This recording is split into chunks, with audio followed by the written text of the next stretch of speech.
It's Time Warner Cable's Local Edition. I'm Brad Pomerance. We are joined today by Priscilla Valldejuli. She is with the International Society of Black Latinos. Yes, sir. Talk to us about the rich history and the connection between Africans and Latinos, often based in the Caribbean.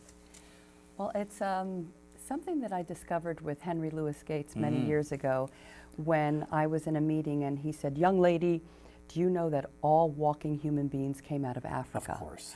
And I was so intimidated by his presence and that sentence, and I went home and started doing my homework and researching.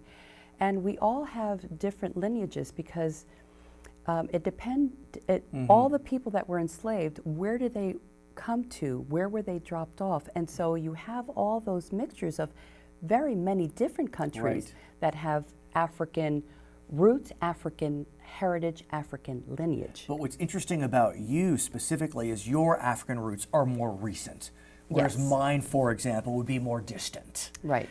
You can really trace your roots to Africa directly through your mother's side. Absolutely. Which I know can be complicated.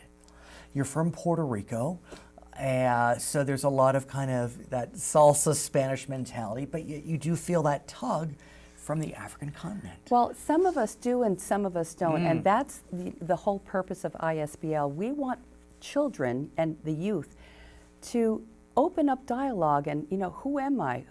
What is my identity? How do I identify?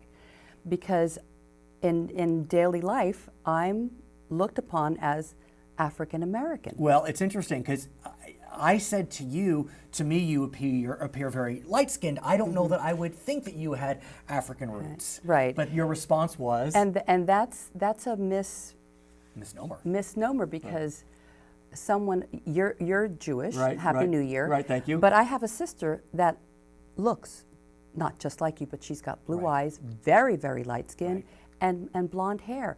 So we need to share that with all kinds of people, not just the youth, that we can come in all different shapes, sizes, and colors and still have Jewish roots, African roots, Latino roots.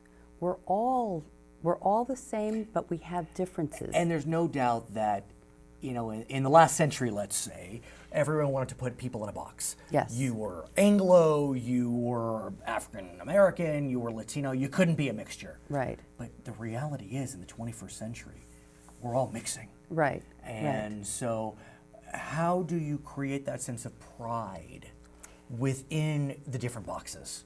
Well, first of all, it's awareness. A lot of children, a lot of the youth, I remember giving a seminar at USC, and how many of the kids were not aware, or maybe it wasn't discussed at home.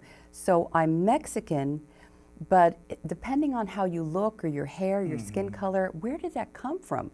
There are a lot of Mexican Americans that are not even aware that their second president was African Mexican, Afro-Mexicano.